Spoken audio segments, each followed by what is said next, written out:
Hello there, my name is Joe Keane, and here we are in quarantine in the company of the fire.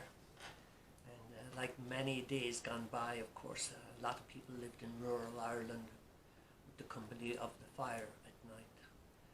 And many people lived alone, and there was all sorts of situations, and when visitors would come or when anybody would come by, they would come with a story. Come with a story of the local area, and that would be always entertaining.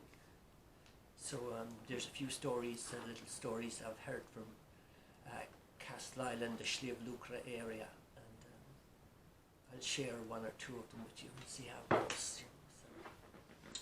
Well, of course, back then in that quarantine time, it was very much like these days. You know, when you went out and got flour, you went out and you bought 4 stone of it. And back then, people lived in rural areas, and when you would go to town, you would go on the horse and trap, and you'd have to tattle up the horse, and you'd get ready to go into town to get all the messages. And when you went to get the messages, of course, it was usually containing flour and sugar and tea and the basics, because everything else you provided yourself with a garden or your animals. And back then, of course, one of the things that was highly prized was the flour that you got. And there were 2 sisters living in the Mill Street area in County Cork. And they lived off out in the country, and of course every now and again they'd have to come to town once a month to buy the provisions. And those provisions would always, of course, include a 4 stone or 8 stone bag of flour. And back then, when the flour was made, it was made on this very, very soft cotton, fine cotton, woven thickly so that you could hold flour on it and it didn't come through it. And in most cases back then, that material on the old flour bag was as important as the flour itself. For the flour always was gone after the month, but the bags, the soft cotton bags, remained, and people used them. And I remember being a child myself, and my earliest sheets on the bed would have been made of soft cotton flour bags. We used to get, my mother would buy 4 stone bags of flour. And when you'd go into town anyway, the 2 sisters would go off into town to get their journey, and they'd go into Macroom, and they'd go into the store to buy the flour. And they always had a favourite flour, and that flour was coming from County Dublin. And in the bag it says Portobello Mills, Rathmines, Dublin. White flour, very fine.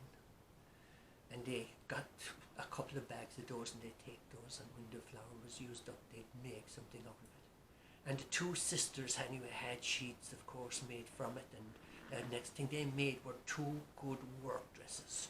2 good dresses from it, that they worked in the fields and worked in the farm and out with the animals, mucking around in the garden and the chickens, and they wore them all the time.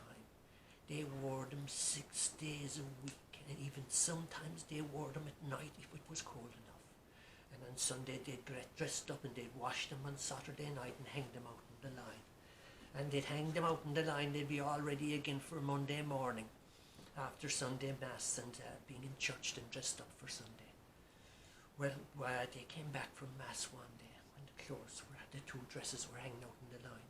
And when they got back from Mass, the 2 dresses were stolen from the line. Oh my goodness, the word travelled around the countryside that there was a theft in the area, that the 2 dresses belonging to Nell and Peg were stolen off the line. What were they going to do? Well, the news travelled that there was a theft, and the news went all the way into town to Mill Street. And the local Garda heard that there was after being a robbery. So he got on his bicycle and he cycled off over the 14 miles or so to wherever the Nell and Peg lived. And he went into them asking them. He says, "What, I hear there's been a robbery. What is it?" She says, our 2 dresses, mine and Peg's are gone. They were stolen off the line. Somebody would take our 2 dresses that we need to wear every day of the week. Well, she says, 2 dresses? That's a strange thing for it.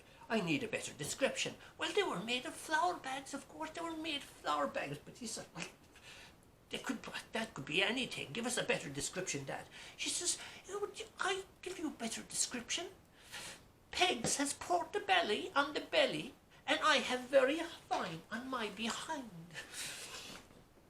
So, of course, they were well-distinguished ladies when they were wearing their tulle dresses around the fields of Mill Street. There in North Kerry, there was a woman there some years ago coming down, an elderly woman. She was well-aged, and she was coming down the street in the winter time, and the wind was whipping up the street, and the dress was flying everywhere and anywhere, and nothing underneath it. And she was there with her two hands holding down her hat. And when she was holding down her hat like that, the wind was coming, and she came down to the crossroads. And the dress lifted completely up, and she was still holding on to the hat. And there was a guard across at the corner. And the guard sort of says, "Oh, excuse me, ma'am dear, I think you should be covering your dress down there and hiding down there." And she looked at him, and she said, "Look, what's down there is 90 years old, but my hat, I only got it yesterday." Well, there's two. And I'll give you one more from North Kerry. I heard a storyteller, Francis Kennedy, tell this story, and there was a man up in North Kerry, a farmer, and he was aged, he was well on now, and he'd gone to the doctor, got his checkup and got some advice, and well, he went away home after the doctor's checkup, and he wasn't there for a few months, but a few months later he came back, and when he came into town, the old man himself with his walking stick, there he was with his arm linked with this young blonde-haired one, with her hair coming down as far as her backside, and from there 2 long legs on heels, and she's stepping down linked with him. And they went down to the doctor, and he went into the doctor, and he said, "Hello, doctor, I want you to meet Jacinta. Jacinta's my new girlfriend." He says, "Your girlfriend?" She says, she should be your granddaughter. What is this?" "Oh, I'm in great form. I took your advice." "What advice?" "Oh, you said go out, be cheerful and have a good time. Have a good time and be cheerful, you told me." He says, "I didn't tell you no such thing." "Oh, that's what you told me." He says, "No, I told you have a heart murmur and be careful." "Oh, well, off they went anyway, and a few months later, he came back to the doctor. He says, "Oh, doctor, I wanted to tell you, I'm going to be a father." "You're going to be a father? How do you mean you're going to be a father?" "My girlfriend Jacinta is going to have a baby. Can you believe it? I'm going to be a father for the first time." He says, "What age are you now?" He says, "I'm 92.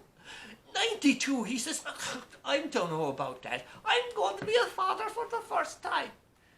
The doctor says to him, "Here, do you know, I want to tell you something about a man not too far away. There's a fellow over there, and he loves hunting season.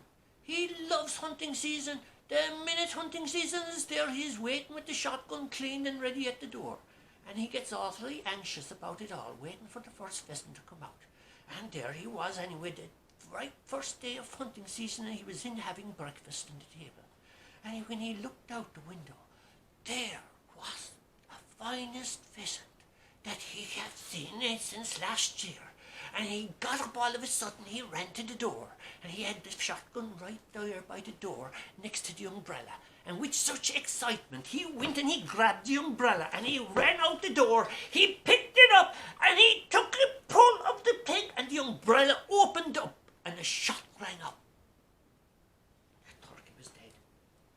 The farmer said, "That's impossible." The doctor says, "Well, that's what I'm telling you. That's impossible. Somebody else fired that shot." Well, there are a few stories from North Kerry, and hope you enjoyed them.